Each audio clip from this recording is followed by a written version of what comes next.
DAKY Whitetails, another episode of Chasing a Dream.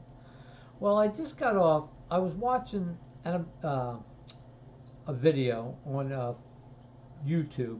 It was one of them hunting programs.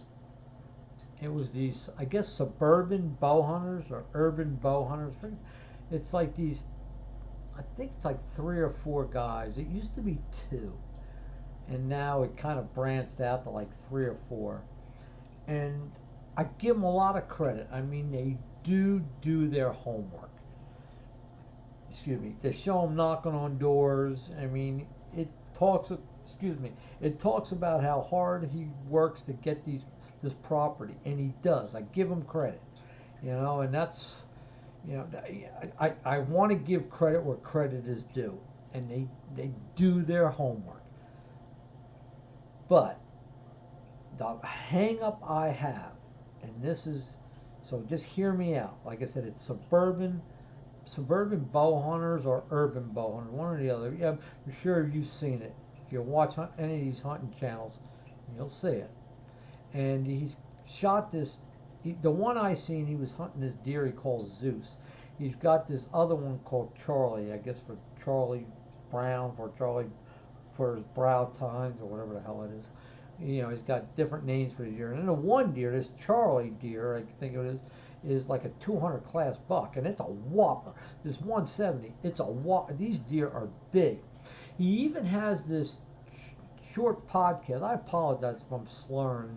I just had dental work done. I'm just waiting for everything to heal, so I'm going to slur a little until I get my new teeth put in.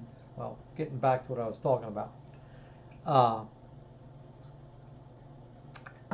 He talks about his deer. He has this podcast he was doing too, and it was during, I think, the ATA show or something. He had somebody. He was in his motel room or somebody's. He was sitting on a bed doing a podcast, and the guy that was interviewing him or talking to him must have been a pretty well-known hunter, bow hunter, or hunter in general. But he was amazed at the size of deer this kid had. I mean, those deer that they're killing in Atlanta, and I'm sure most in these city limits are basically the same thing. I mean, they show deer. You start looking them up, and this is what I started doing. It's freaking pretty easy to do. You start seeing these deer that get hit by cars, or somebody shot legally or illegally, and you start tracking. You start, thanks to social media, I mean, you can start following these deer. Start figuring out where these things are dying, or where they died, and what else is in there. Because that ain't the only thing. I mean, if you get hit by a car, God knows what else is hiding behind it. And this is the hang up I have. I mean, these guys are doing a hell of a show. I mean, they're editing it second to none. Trail cameras out the yin yang. I mean, they've cut right through the chase. I mean, the mystery, there is no mystery. There's 7 or 8 trail cameras out there sending signals back to his phone. And I don't know how them things work, because I don't have one. I got one trail camera. I got a Tasco right here, 8 megapixel Tasco. That's the extent of my camera. Not that I'm any better than he is, because I do use one. I try to use it during the summer, but I'll get back to that in a second. I just want to talk about these guys, and it's like hunting the public. A lot of these hunting channels or hunting shows now, they really, to me, they're getting real close to stepping out of bounds. They're walking a fine line now. Like I said, I'm getting back to maybe it's just my hang up. Maybe somebody else out there feels the same way as me, but they are skating a thin line.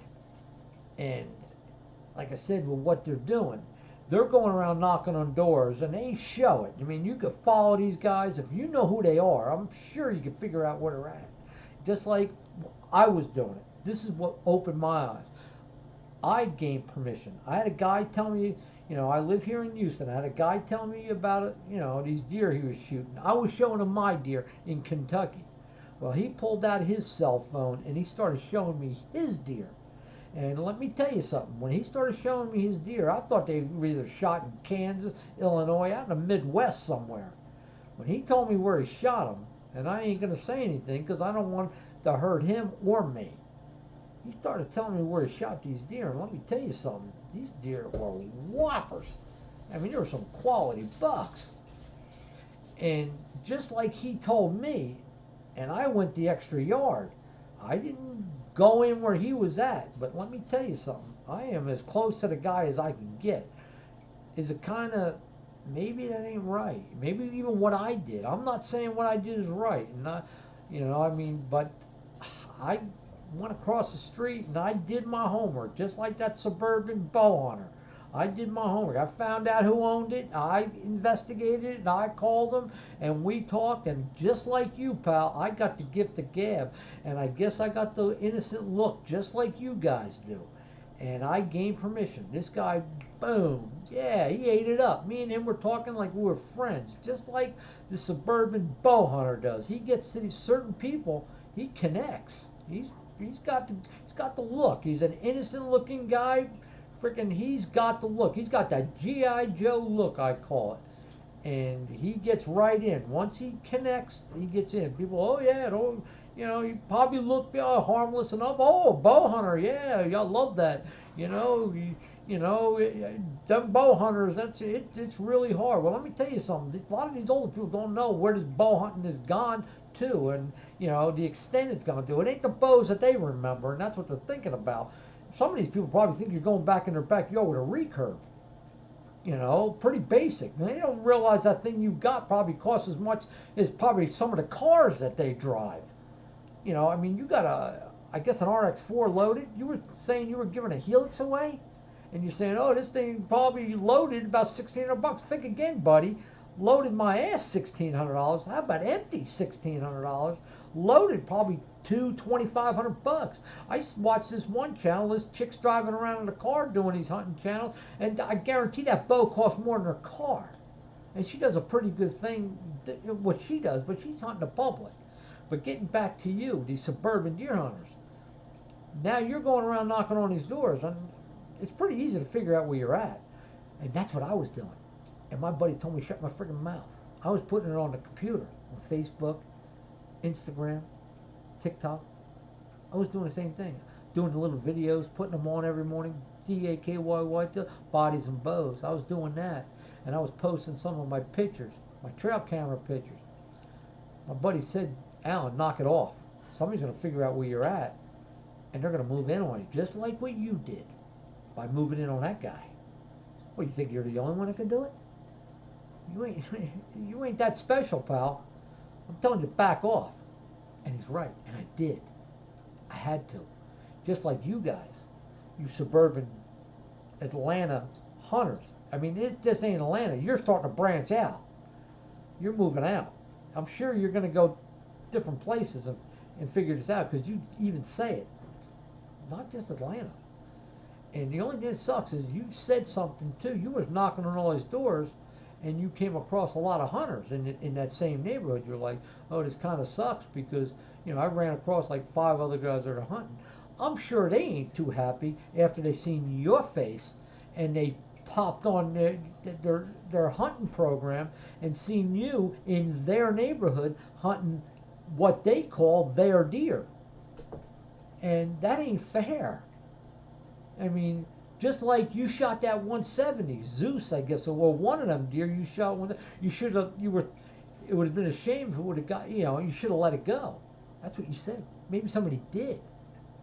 And because of you went in there, knocked on a door and got in. You could have waylaid some of these deer that he did let it go. I'm sure there's probably in that neighborhood, you go around and in that area, there's probably a lot of big bucks killed. There probably ain't, you ain't the only one that killed a 200. There's probably somebody out there saying, let me tell you something, that 200-inch buck you killed, I killed one that'll dwarf that thing. And I was hunting that deer. But now, thanks to you putting it on, not only do I got to compete with you, because you decided to put it on your hunting program, now I got to compete with it. It looks like the Atlanta Falcons, the opening day, where I used to, probably some of these places they hunt. Probably look like the Georgia Bulldogs opening day. Probably look like Georgia Bulldogs of Alabama opening day of the football season. Thanks. I appreciate what you did. Tell a few more people. That's what my friends told me. Shut up. You got a good thing? You want to do a video? Do a video. Don't tell them what you're doing, how you're doing it, where you're doing it. You take a video from that tree, guess what? Nobody knows where you're at. Unless you say where you're at. That's all I'm saying. You guys are talking about these trail cameras and everything else. I'll talk about it on another one. But right now I'm talking about you guys talking about where you're hunting, just like what I was doing. And I'll say it again. Thank God I got some good friends that say, shut your friggin' mouth. It ain't too easy to figure out where you're at. When you say, oh, I'm close to my house, you drive around in a truck trust me, I drive around in a truck that is obvious as the day is long. I see the truck you're driving too, pal. You show it. All you got to do. I mean, and it's a shame when you do that. And I'm not saying, you shouldn't be proud of what you're doing, and you should be. But you got to learn to, knock it down a notch. You better be careful. Just like you found them spots. And what happens if somebody sees these programs and starts driving around and sees the deer you're hunting and walks in there and offers them money now? That's what's going to happen. Just like everything else.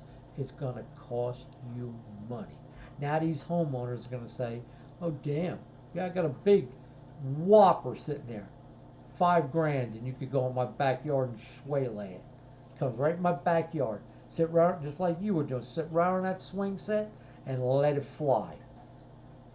Probably about 200-inch buck. Probably worth about $10,000.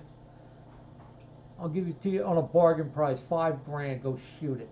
And don't think somebody won't do it, because people got money. Just like you can do it, somebody else could. So with that, I'd love to sit there and talk with you guys. If somebody sees this on one of your programs, I'd love to have a talk with you. I'd love to have a podcast with you, because I've been doing this a long time. I'm 59 years old. I just didn't start it. I don't know how long you guys have been doing it, but I've been doing this a long time. Maybe that's why it kind of gets to me. I don't care what's on their head. I truly don't care. I mean, yeah, do I want to kill a good big deer like everybody? But let me tell you something. It's how I kill them, what I kill them with, and I try to keep it as real as I could. So with you guys, I guess that's the way to end this thing. Let's keep it real. We've gone so far away from what reality is. So let's reel it back a little. Keep it real. DAKY Whitetail. Another episode of Chasing a Dream.